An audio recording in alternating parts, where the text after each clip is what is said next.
उनकी सेवा की है और उनके साथ भी ट्रेवलिंग की है महाराज जी के साथ में। फिर प्रभु जी 2 साल के लिए भक्ति शास्त्री टीचर रहे हैं। भक्ति शास्त्री करना अपने आप में एक बहुत बड़ा जो है उपाधि है, मतलब बहुत मुश्किल एक तरह से कार्य लगता है। और प्रभु जी लेकिन उसके टीचर रहे। वहाँ एक प्रश्न का उत्तर देना पड़ता है 15 प्रश्नों में से, वो भी किताब खोल के देना पड़ता है, लेकिन उसमें पसीने छूट जाते हैं भक्तों के कि प्रभु जी क्लास लैंड करा लो, उल्टा खड़ा कर दो हमें, लेकिन ये ओबी लिखने के लिए ना कहो। और जो टीचर होता है वो तो 15 के 15 क्वेश्चंस के ऊपर आंसर लिखना जानता है, तभी तो वो टीचर है हर प्रश्न का। और उसके बाद मुझे बहादुरगढ़ में सेवा की है, गुड़गांव में सेवा की है, ईस्ट ऑफ कैलाश में सेवा की है, विलेज प्रीचिंग की है। और परम पूज्य भक्ति पुरुषोत्तम स्वामी महाराज के साथ इन्होंने जो है वहाँ पर मायापुर के अंदर प्रचार किया है। और 2 पुस्तकें भी लिखी हैं उड़िया के अंदर। और वैसे तो प्रभु जी ने भागवतम में भी टीका लिखी है, आचार्य की टीका है। और प्रभु जी खाली इस देश के भक्त नहीं है, विदेशी भक्त भी हैं, क्योंकि प्रभु जी ने अफ्रीका में भी जाकर के वहाँ पर भी प्रचार किया है। तो ऐसा नहीं खाली इन फरीदाबाद में रहने वाले भक्त है, तो देश विदेश यानी पूरे संसार में प्रभु जी प्रचार करते हैं। और प्रभु जी ने भी संन्यास के लिए भी अपनी अर्जी लगाई है 2017 से। तो संन्यास लेना क्योंकि इस कॉल में बड़ा कार्य है। वैसे तो प्रभु जी का जीवन सन्यासी वाला ही है, तो हमारा बहुत सौभाग्य है कि प्रभु जी के मुखारबिंद से हमें सुनने के लिए मिलेगा। प्रभु जी शास्त्रों में बहुत निपुण है, एक शब्द के ऊपर ऐसे समझो उनकी मास्टरी है वास्तव में। तो हमारा बहुत सौभाग्य है कि प्रभु जी से हम लोग श्रीमती राधा रानी के तत्व के ऊपर जो भी प्रभु जी हमें कथा सुनाएंगे उन्हें सुनने का मौका मिल रहा है। तो हम लोग फिर से स्वागत करेंगे प्रभु जी का। हरे कृष्णा कृष्णा कृष्णा हरे हरे, हरे राम राम राम हरे हरे। ओम अज्ञानतिमिरान्धस्य ज्ञानाञ्जनशलाकया चक्षुरुन्मिलितं येन तस्मै श्रीगुरवे नमः। श्रीचैतन्यमनोभीष्टं स्थापितं येन भूतले स्वयं रूप कदा मह्यं ददाति सोपदान्तिकम्। वन्देऽहं श्रीगुरो श्रीयुतपदकमलं श्रीगुरून् वैष्णवांस श्रीरूपं साग्रजातं सहगण रघुनाथान्वितं तं सजीवम् साद्वैतं सावधूतं परिजनसहितं कृष्णचैतन्यदेवं श्रीराधाकृष्णपादां सहगण ललिता श्रीविशाखान्वितं। हे कृष्णा करुणा सिन्धु दीनबन्धु जगत्पते गोपेश गोपिकाकान्त राधाकान्त नमस्तुते। तप्तकाञ्चन गौराङ्गी राधे वृन्दावनेश्वरी वृषभानुसुते देवी प्रणमामि हरिप्रिये। राधे वृन्दावनाधीशे करुणामृतवाहिनी कृपया निजपादाब्जं दास्यं मह्यं प्रदीयताम्। वाञ्छाकल्पतरुभ्यश्च कृपासिन्धुभ्य एव च पतितानं पावनेभ्यो वैष्णवेभ्यो नमो नमः। नमो वं विष्णुपदाय कृष्णपृष्ठाय भूतले श्रीमते भक्तिवेदान्त स्वामीति नामिने। नमस्ते सारस्वते देवे गौरवाणी प्रचारिणे निर्विशेष शून्यवादी पाश्चात्यदेशतारिणे। जय श्री कृष्ण चैतन्य प्रभु नित्यानंद श्री अद्वैत गदाधर श्रीवासादि गौर भक्तवृंद। हरे कृष्णा कृष्णा कृष्णा हरे हरे हरे राम राम राम हरे हरे हरे कृष्णा कृष्णा कृष्णा हरे हरे हरे राम राम राम हरे हरे हरे कृष्णा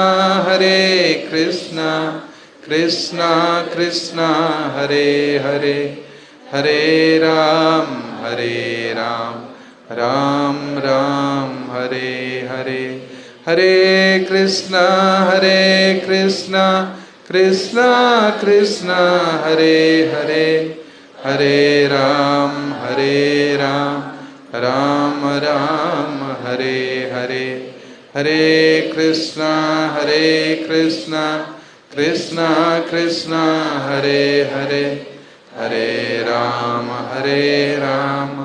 राम राम हरे हरे। ओम नमः भगवते वासुदेवाय। ओम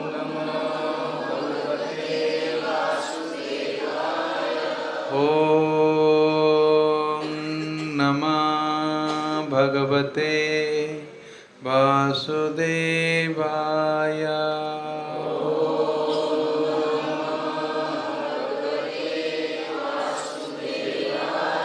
ओम नमः भगवते वासुदेवाय।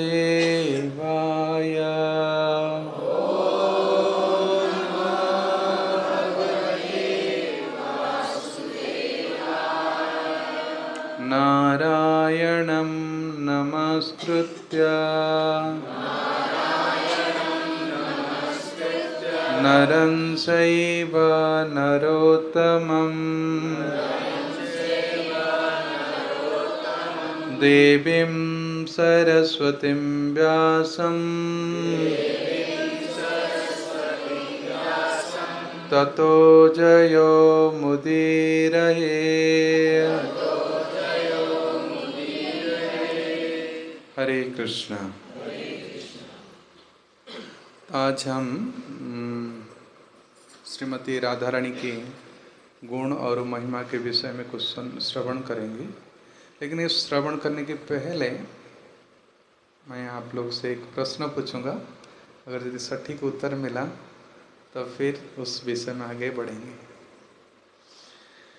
पहला प्रश्न है कि भगवत गीता में राधा रानी के विषय में कहाँ है कोई एक शब्द, कोई बता सकता है गीता में?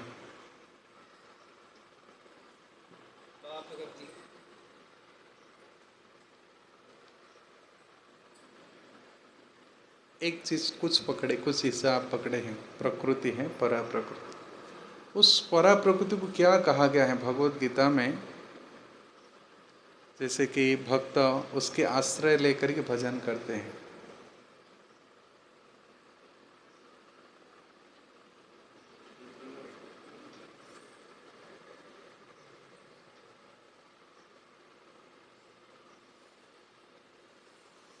हमारी भजन कैसे होती है, किसके आश्रय से होती है?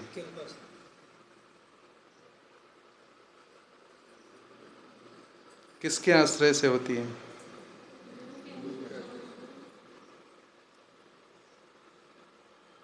गुरु के आश्रय। सटीक उत्तर है।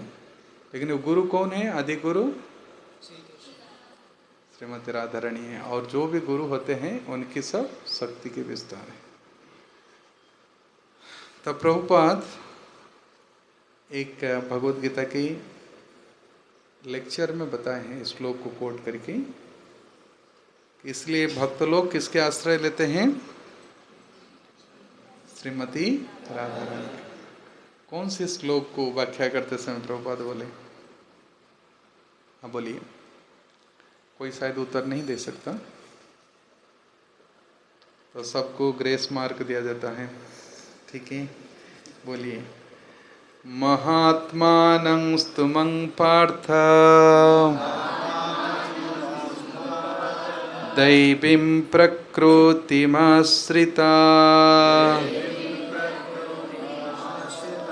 भजन्त्य अनन्यमनसो ज्ञात्वा भूतादिमव्ययम्।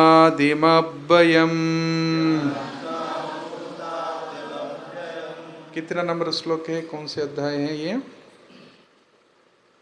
9वां अध्याय, श्लोक संख्या 13। दो प्रकार की प्रकृति है, एक आसुरी प्रकृति है, एक दैवी प्रकृति है। दैवी प्रकृति के आश्रय लेने वाले भगवान के भजन अनन्य मन से करते हैं, और आसुरी प्रकृति के आश्रय लेने वाले वो पाप से युक्त होकर के पापमय कार्य करते हैं। उनकी आशा भी पापमय होता है, उनकी कर्म भी पापमय होता है, और उनकी चेतना भी पापमय होती है। तो इस श्लोक को बोलने के बाद फिर कहते एक दैवी प्रकृति है, जो दैवी प्रकृति की आश्रय लेकर महात्मा जन मोहमुक्त होकर भगवान की भजन करते हैं। तो ये प्रकृति का आश्रय लेने से लोग मोहमुक्त हो सकते हैं।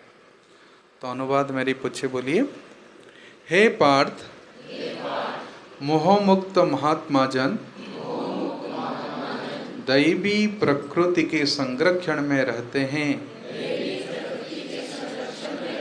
वे पूर्णतः भक्ति में निमग्न रहते हैं, क्योंकि वे मुझे आदि तथा अविनाशी भगवान के रूप में जानते हैं। तात्पर्य, इस श्लोक में महात्मा का वर्णन हुआ है। महात्मा का सबसे पहला लक्षण यह है कि वो दैवी प्रकृति में स्थित रहता है, वो भौतिक प्रकृति के अधीन नहीं होता। और यह कैसे होता है, इसकी व्याख्या 7वें अध्याय में की गई है। जो भगवान श्री कृष्ण की शरण ग्रहण करता है वो तुरंत ही भौतिक प्रकृति की बस से मुक्त हो जाता है। यही वह पात्रता है। ज्यों कोई भगवान को शरणागत हो जाता है, वो भौतिक प्रकृति के बस से मुक्त हो जाता है। यही मूलभूत सूत्र है। तटस्थ शक्ति होने के कारण जीव ज्यों भौतिक प्रकृति के बस से मुक्त होता है, त्यों वो आध्यात्मिक प्रकृति के निर्देशन में चला जाता है।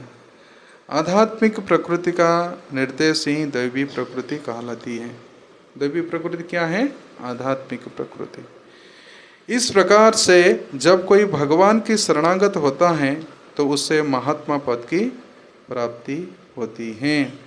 महात्मा अपने ध्यान को कृष्ण के अतिरिक्त अन्य किसी और नहीं ले जाता है। महात्मा का मतलब है जिनकी ध्यान कृष्ण के अतिरिक्त और अन्य विषय में नहीं, क्योंकि वो भलीभांति जानता है कि कृष्ण ही आदि परम पुरुष समस्त कारण के कारण है। इसमें तनिक भी संदेह नहीं है। ऐसे महात्मा अन्य महात्माओं या शुद्ध भक्त की संगति से प्रगति करता है। शुद्ध भक्त तो कृष्ण के अन्य स्वरूप यथा चतुर्भुज महाविष्णु के रूप से भी आकृष्ट नहीं होते हैं। वे न तो कृष्ण के अन्य किसी रूप से आकृष्ट होते हैं, न ही वह देवताओं या मनुष्य के किसी रूप की परवाह करते हैं। वे कृष्ण भावनामृत में केवल कृष्ण का ध्यान करते हैं। वे कृष्ण भावनामृत में निरंतर भगवान की अविचल सेवा में लगे रहते हैं। तो जितनी सारी वर्णन आप सबको याद रहा, कुछ कुछ पॉइंट। पहला, महात्मा के लक्षण क्या है बताइए? हाँ, एक वो दैवी प्रकृति क्या है? आध्यात्म, गुड। और उसके लक्षण क्या है? किस प्रकार दैवी प्रकृति का आश्रय लेते हैं? लक्षण क्या है? कौन कौन भगवान में?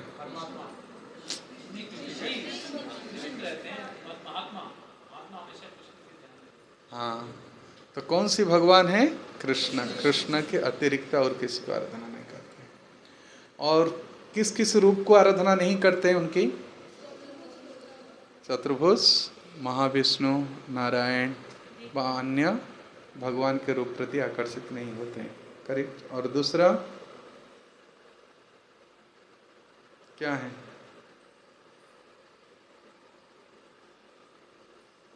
कितनी चीज बताएं? वो क्या जानता है जिस कारण से कृष्ण के अतिरिक्त और किसी का आश्रय नहीं लेता? आप लोग कोई सुनते नहीं। गुड। कृष्णा सब कारण की 1 पॉइंट। और कौन बता सकता है? वो आदि परम पुरुष हैं। और क्या है? परम भोक्ता भी हैं। ठीक है, आप ऐड किए। और किस लिए? ज्ञानत्वा भूतादि अव्ययम। वो जानता है क्या है ना, कृष्ण अविनाशी है। कृष्ण क्या है? और सारे संसार में जो कुछ हम देख रहे हैं प्राप्त करो सब विनाशी है और क्षण भंगुर है, लेकिन कृष्ण शाश्वत है। तो इसको ये अनुभव होता है, तब फिर वो किसकी शरण में जाता है? इस भाव को सुरक्षित करने के लिए किसके शरण में रहता है? दैवी प्रकृति। प्रभुपाद क्या तात्पर्य में लिखे हैं? ऐसे महात्मा अन्य महात्मा की संरक्षण में रहते हुए शुद्ध भक्त की संगति से प्रगति करता है। ऐसे महात्मा अन्य महात्मा या शुद्ध भक्त की संगति व संरक्षण में रहता है। तो कृष्ण के अतिरिक्त कौन ऐसे हैं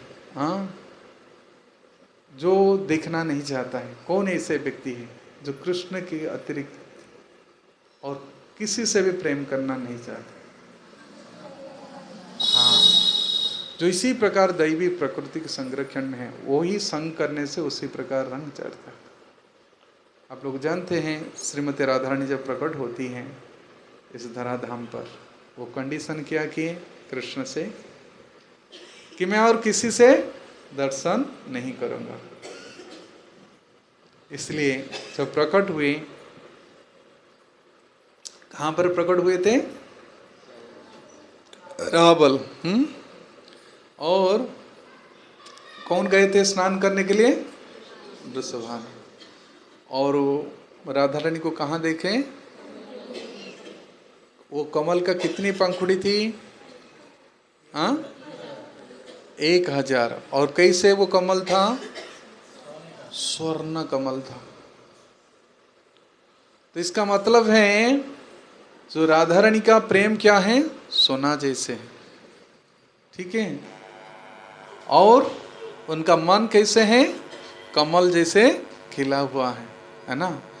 हमारे मन एकदम काम क्रोध से एकदम मुरझ जाता है, मुंह सूखा रहता है, लेकिन जिनकी हृदय में करुणा भरी हुई है, करुणा मतलब सभी जीव को कृष्ण के साथ मिलाने की जो भावना है, तो उनकी मन पूरा खिला रहता है, क्योंकि सबको स्थान देना है ना, तो खुला रखता है। तो यही लक्षण है कि पहले राधा रानी प्रकट हो रही हैं किसको लेकर की? करुणा को लेकर की। करुणा गुरुमयी करुणा करिते सनक सनातन वर्णित चरित। इसलिए सबसे करुणामयी कृष्ण का नाम क्या है? करुणा सिंधु है। लेकिन सिंधु व समुद्र अपने सीमा को उल्लंघन नहीं करता है। करता है कभी? बारिश में भी नहीं, वो अपने सीमा में। परंतु जब सीमा को उल्लंघन करेगा समुद्र, तो क्या हो जाएगा? सुनामी। क्या होता है? इसको कहते हैं सुनामी होता है, सब नष्ट हो जाता है। तो उसी प्रकार कृष्ण तो अपने सीमा में रहे, जे जथा मांग प्रपद्यन्ते तांग तथैव भजामि।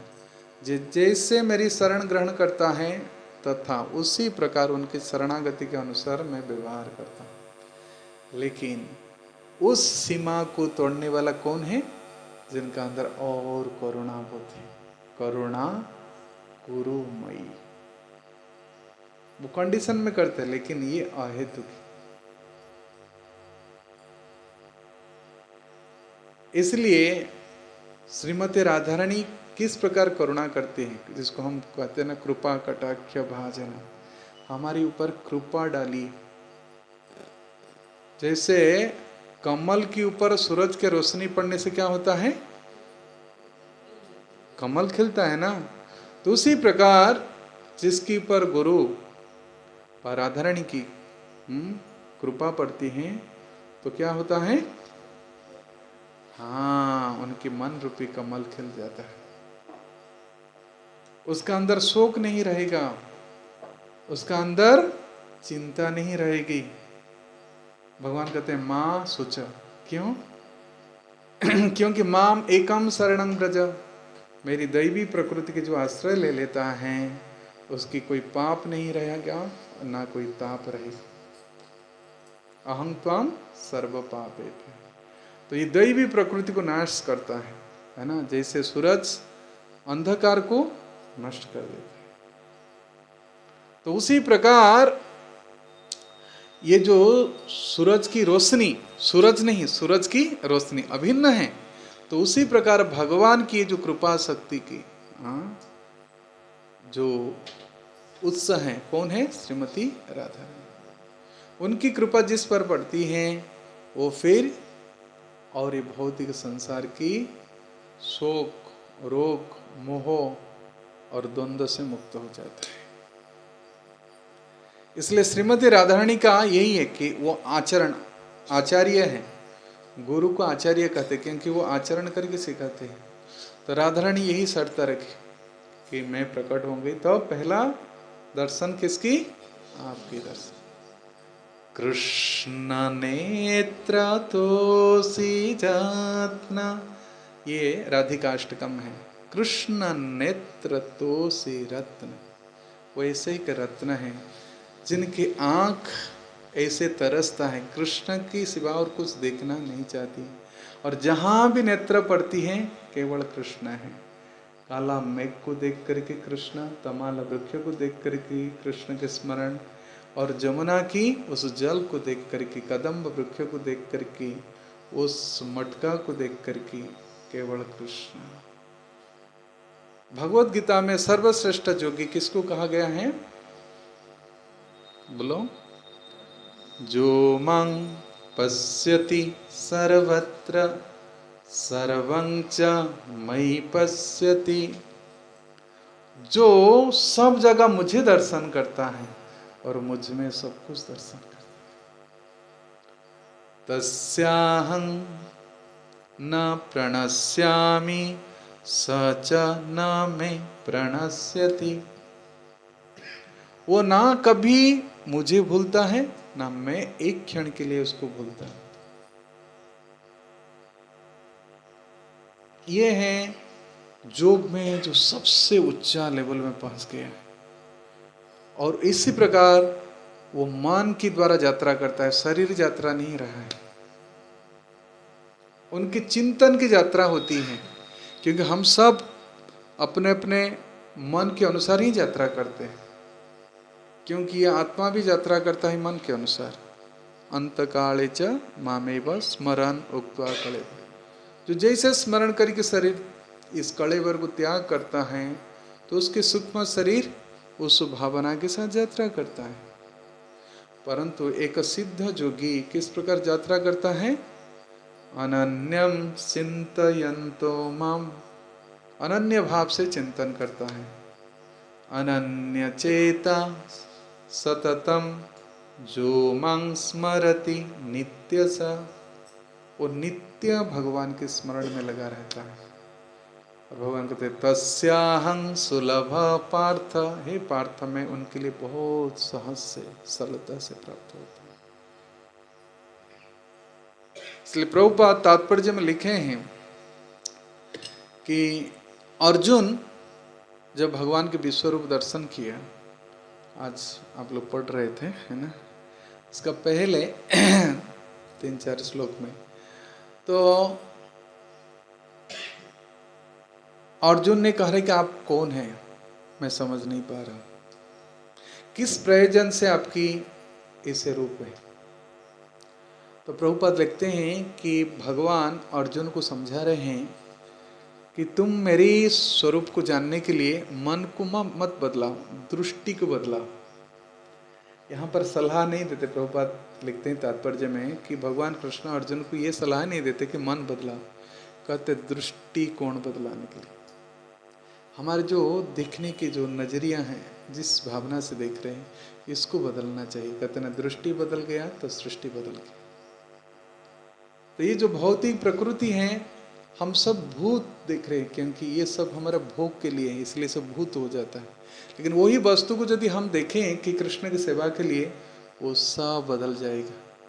यही है जोग माया और ये है महामाया।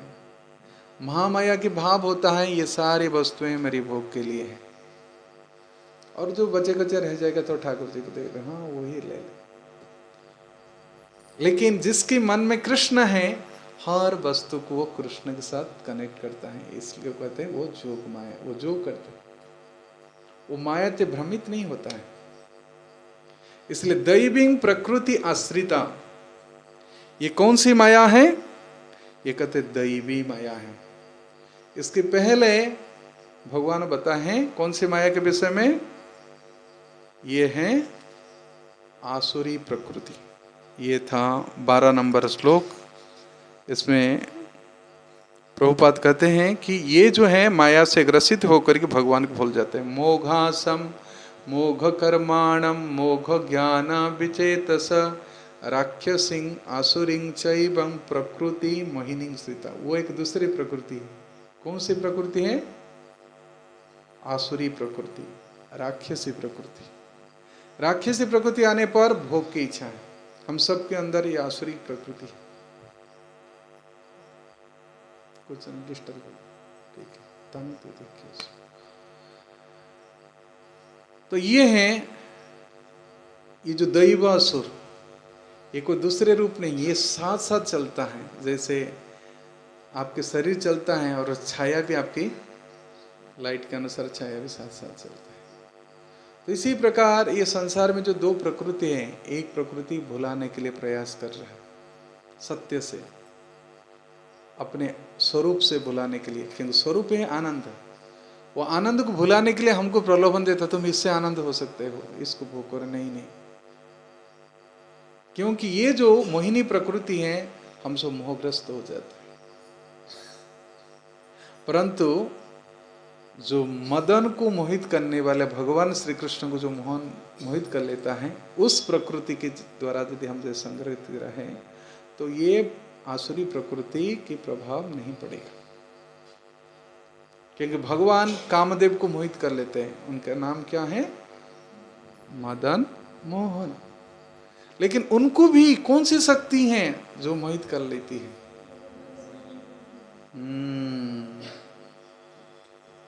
राधे जय जय माधव दाई, राधे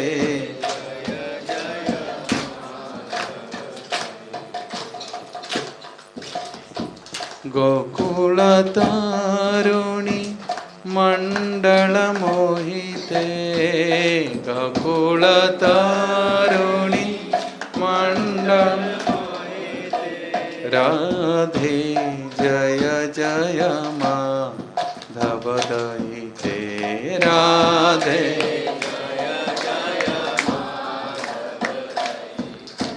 राधे जय जय माधव दयिते, राधे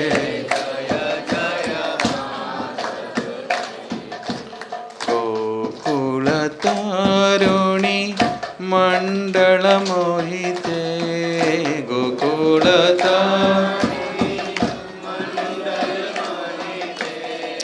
गोकुल तारुणी मंडल मोहिते, गोकुल तारुणी करुणा कुरुमाई करुणा करीते, करुणा कुरुमाई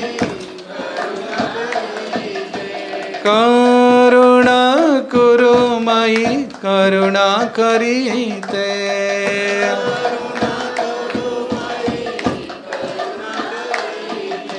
शनक सनातन बन्नित चरिते। सनक सनातन राधे जय जय माधव दयिते। राधे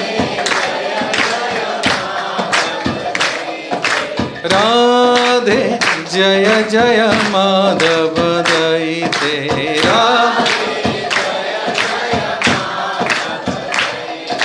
राधे जय जय माधव दयिते।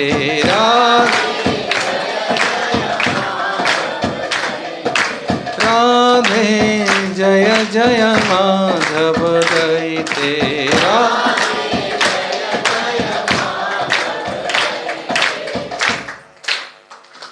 माधव की दयिता मतलब प्रिय है। और वो कैसे? गोकुल तरुणी मंडलम। ये सब हैं, ये प्रिया हैं, प्रेम करने की कला जानते हैं। ये संसार में कोई किसी को प्रेम नहीं करता है। तुलसीदास कहते हैं निज सुख लागी करे परेरा पीरति। अपने सुख के लिए केवल हम दिखावा करते हैं प्रीति। ये संसार में प्रीति नामक वस्तु कुछ है ही नहीं। इसलिए प्रीति क्या है, प्रेम क्या है, प्रणय क्या है, इसको कृष्ण भी नहीं समझ पा रहे हैं। तो सर्वश्रेष्ठ प्रणय की जो उद्भास होती हैं, श्री राधाय प्रणय महिमा कीदृशीं मदीया। मुझे देखकर कि उनकी मन में क्या प्रेम करने की भावना है, ये तो कृष्ण भी समझ नहीं पा रहे हैं। राधिका की प्रणय कैसे है, कीदृशी अनयोर्वा। कैसे मैं जगत को आकर्षित कर लेता हूं। सारे ऐश्वर्य, सारे ज्ञान, सारे धन, सारे सुंदरता मेरे पास हैं, परंतु वो मेरी शक्ति होने पर भी उनकी पास क्या आकर्षक सकती है। उसकी प्रेम करने का महिमा क्या है, ग्लोरी क्या है। सद्य येन अद्भुता मधुरिमा कीदृशा मदीया। और उनकी सेवा करने की क्या तरीका है। प्रीति ऐसे नहीं होती है, हाँ मैं तुमको बहुत प्यार करता हूँ वा करती हूँ, वो लक्षण नहीं है, प्रीति का लक्षण नहीं है। प्रीति के लक्षण शास्त्र में क्या बताया गया है, कौन बता सकता है प्रीति? प्रीति किसको बोलते हैं? प्रीति का लक्षण क्या है, प्रीति का सिम्टम्स क्या है, कौन बता सकता है? सेवा। दूसरों को जिसको प्रीति कर रहा है उसको सुख देने की भावना। गुड, वो है उसको सुख देने की भावना रखें और साथ साथ कार्य भी करें। इसको रूप गोस्वामीपाद क्या बताए हैं? ददाति प्रति गृह्णाति गुज्यम अख्याति पृच्छति भुंक्ते भोजयते चैव षड्विध प्रीति लक्षण। ये 6 प्रकार हैं प्रीति करने का व प्रेम करने की सिम्टम्स है, लक्षण है। और यही जीव के लिए यही एक अर्थ है, प्रयोजन है। जो हम संसार में जावतीय कार्य करते हैं ना, इसकी वजह यही है। मैं आपको शायद पिछली बार ये एग्जाम्पल दिया था कि गुड़गांव में क्या थे वो, कलेक्टर ना कुछ थे, डीएम डिस्ट्रिक्ट मजिस्ट्रेट, अभी शायद अम्बाला में है, ट्रांसफ़र हो गए। शायद उनकी पत्नी को उनकी जो बॉडीगार्ड था वो गोली कर दिया बच्चे। तो आप सब टीवी में देखे होंगे, शायद 7-8 साल पहले घटना था, कोविड के समय नहीं, 7-8 साल नहीं, कोविड कब था, 20 में घटना हुई थी। तो मैं अम्बाला गया था, तो जिनके घर में प्रोग्राम था वो इनको इनवाइट किया था। तो फिर वो बात किया मुझसे, तो उन्होंने लास्ट चीज़ यही कहा कि मेरे तो और कुछ है नहीं, मैं रिजाइन देना चाह रहा था। उनकी केवल एक बेटा बचा है, वो लुधियाना में पढ़ रहा है उसकी नानी के पास। तो कहा कि मेरे फर्नीचर सब कुछ मैं देना चाहता हूँ, मतलब कुछ नहीं। तो वास्तविक उनके सुख के केंद्र कौन? उनकी पत्नी था, परिवार था। वो जब नष्ट हो जाता है व्यक्ति, अब किसको करेगा, किसको लेकर के जिएगा? हमारा जीवन के आधार वही रहता है ना। तो ये जो प्रेम करते हैं ना किसी वस्तु में, और उसको लेकर के उससे हमारे कुछ आदान प्रदान होता है, तो व्यक्ति सोचता है कि हाँ यही मेरी जीवन है। तो उसी प्रकार वास्तविक प्रीति जीवन में आदान प्रदान होता है। 6 एक्सचेंज ददाति प्रतिगुणात्। अगर आप उनसे हंसकर ही बात करते हो, वो एकदम ऐसे उसका टेम्परेचर पड़ा माना दुर्वासा हो उससे कोई करेगा प्रीति?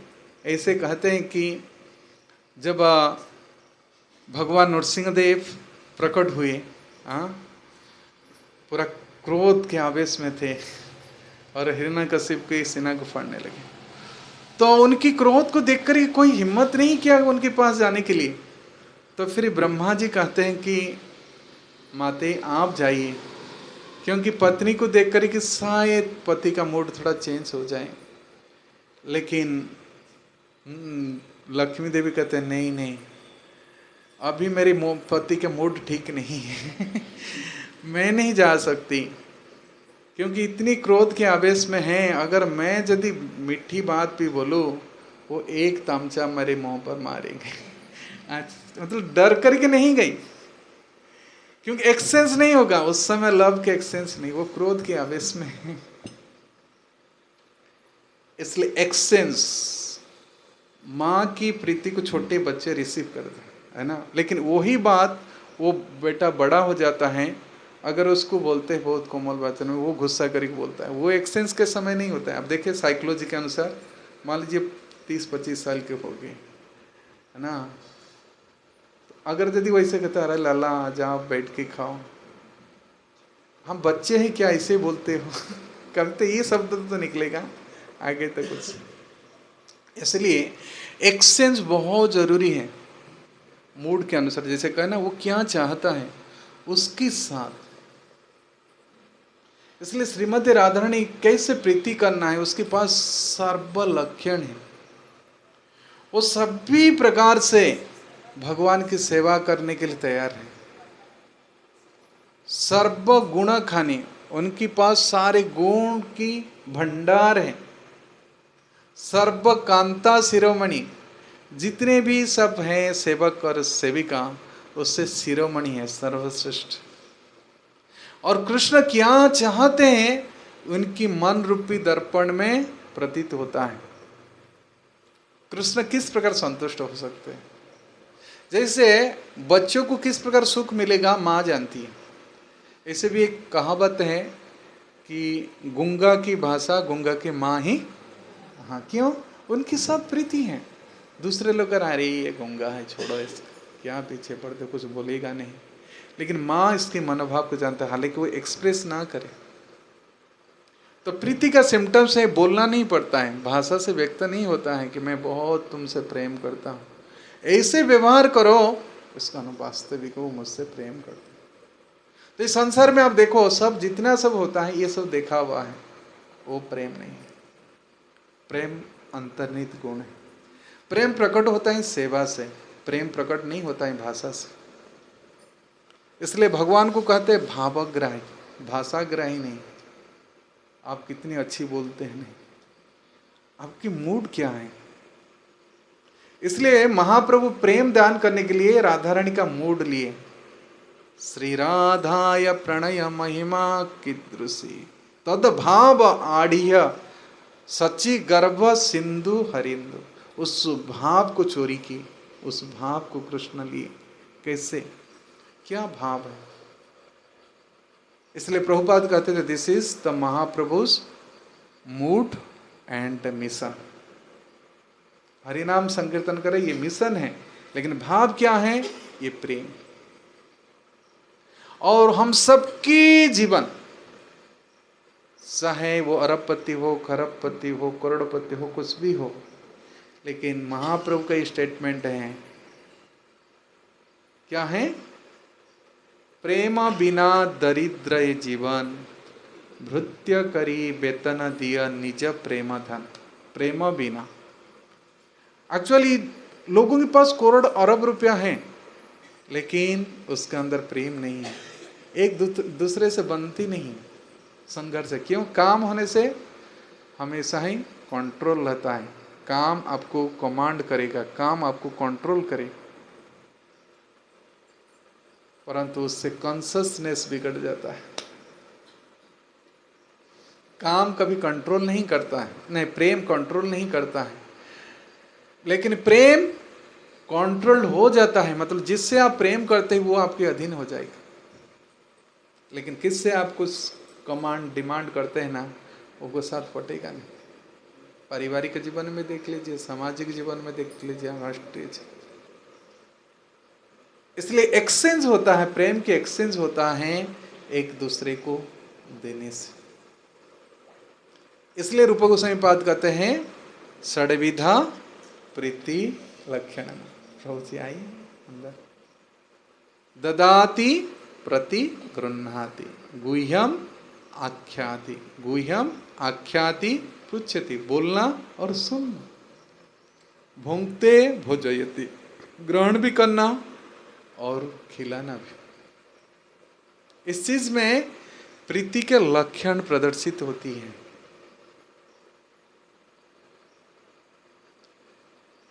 इसलिए कलियुग में ये चीज बहुत दुर्लभ है। कलियुग क्या है, अन्य युग में भी ये बहुत दुर्लभ था, और भगवान कभी दिए नहीं, क्योंकि ये चीज तो केवल भगवान की ट्रेजरी है, वो ही दे सकते हैं।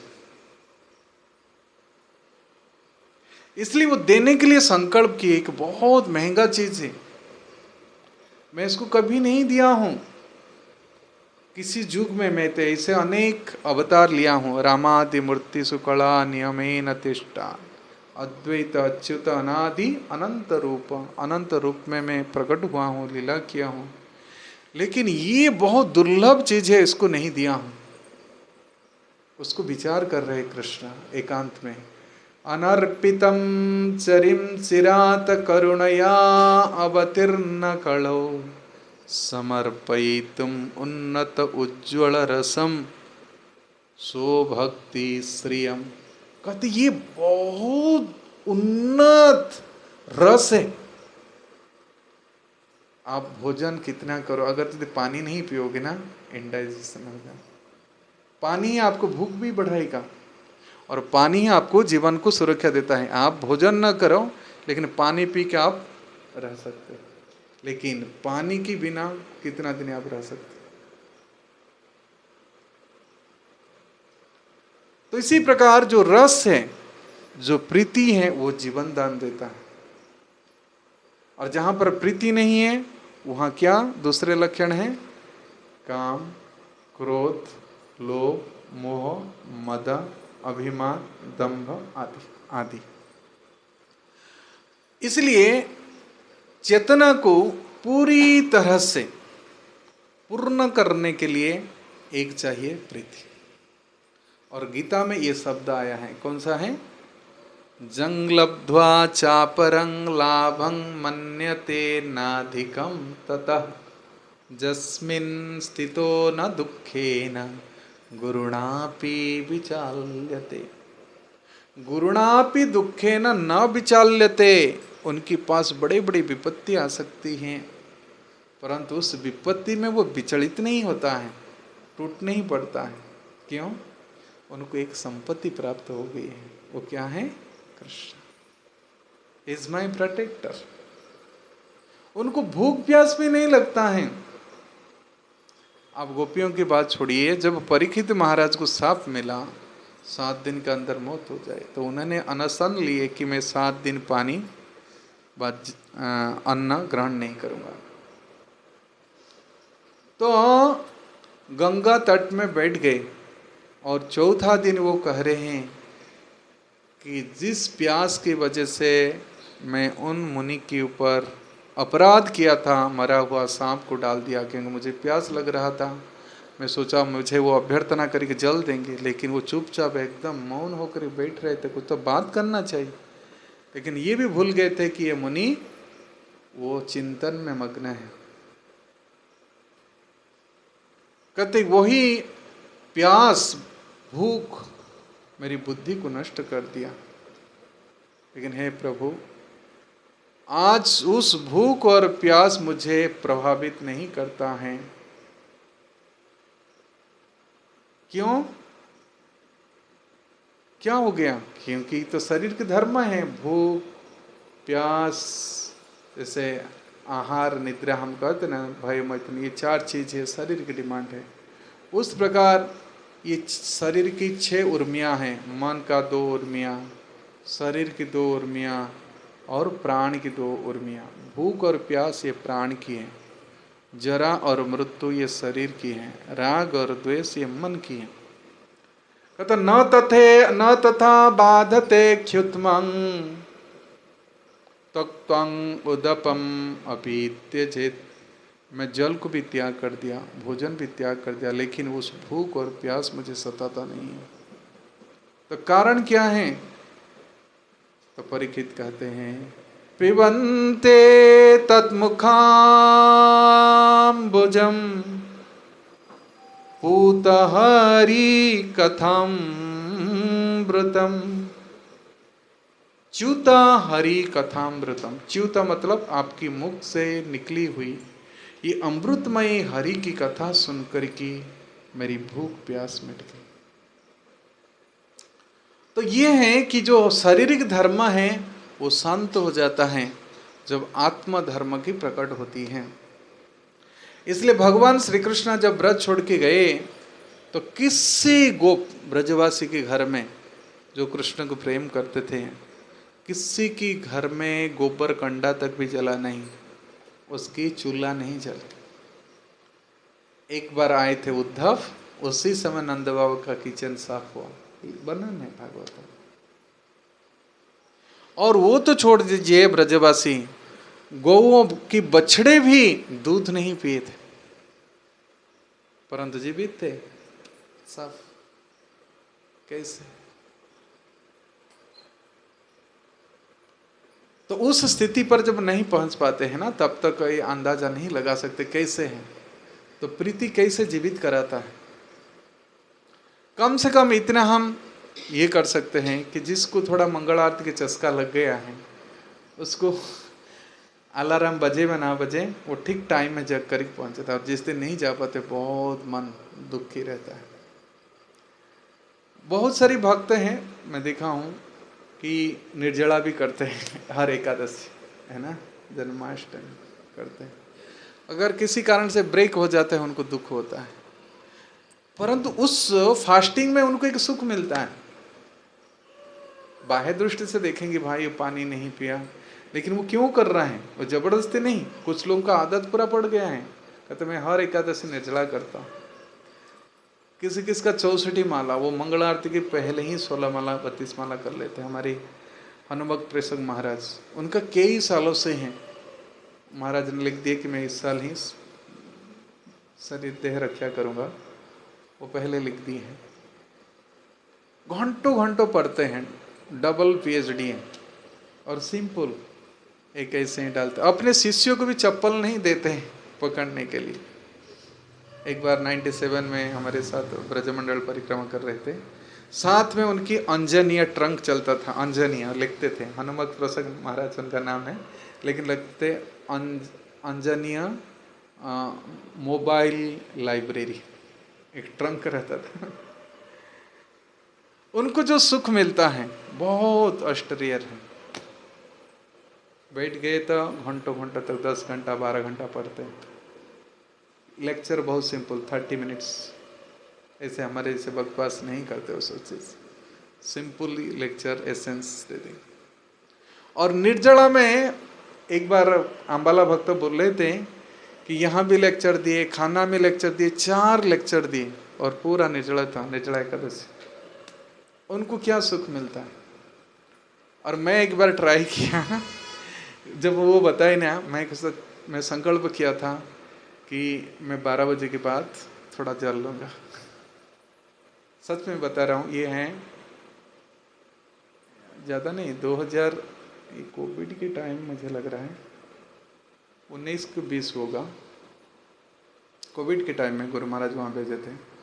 तो मैं कहा कि 12 बजे के बाद ले लूँगा, लेकिन फिर ही मुझे चंडीगढ़ में सवेरे लेक्चर दिया, फिर गोविंद मंडी जाना था, फिर आगे 3 लेक्चर।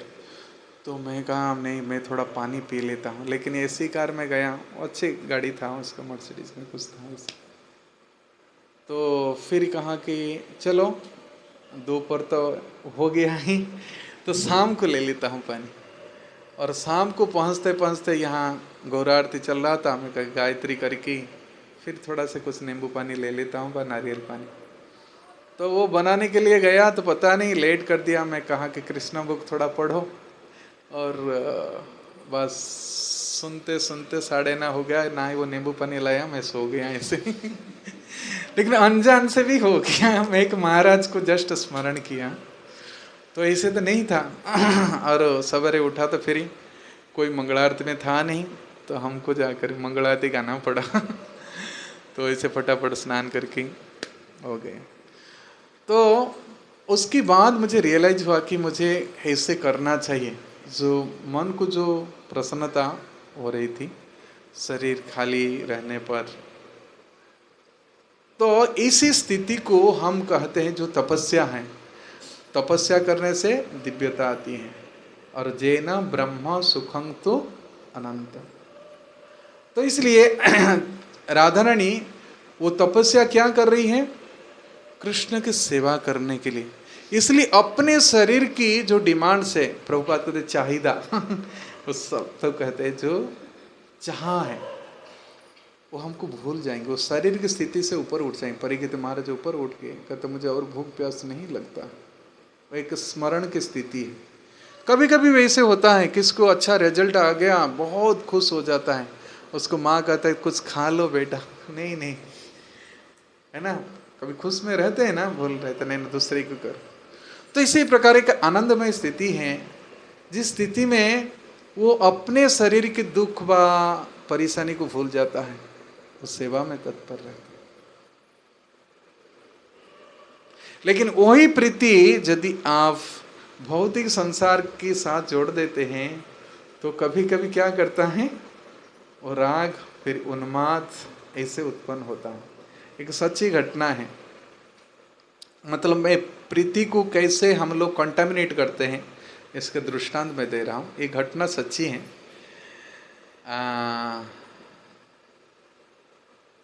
ये ब्रज की आगे हैं, कौन सा था मैं भूल रहा हूँ, मथुरा और आगरा के बीच में एक स्थान है। तो वहाँ एक गांव में एक बहुत सज्जन व्यक्ति हैं। तो वो गांव लोगों किसी की को कष्ट है, ये है, किसी की शादी नहीं हो पाया, किसके बच्चा पढ़ाई नहीं किया, वो व्यक्ति थोड़ा धनी था, वो मदद करता था। और हर रोज वो घर में लेट नाइट आता था। उनकी पत्नी हमेशा ही परेशान है। क्यों? क्योंकि रात्रि को भोजन करता है, हाँ, ऐसे तो चूल्हा पर बैठा की वो रखती हैं और कहते देखो तुम सूखा चीज़ कितनी घंटों पहले में कुकिंग करके रखा, तुम ताज़ा खाओ, तुम्हारा स्वास्थ्य ठीक रहेगा। लेकिन ये बाबू क्यों सुने, उनका तो सेवा करने की भाव है लोगों की। तो एक दिन उनकी पत्नी ने पूरा नाराज होकर कहते आज उनको पूरा ठंडा भोजन खिलाऊंगी, तब फिर उनको पता चलेगा ये क्या हो। तो घर में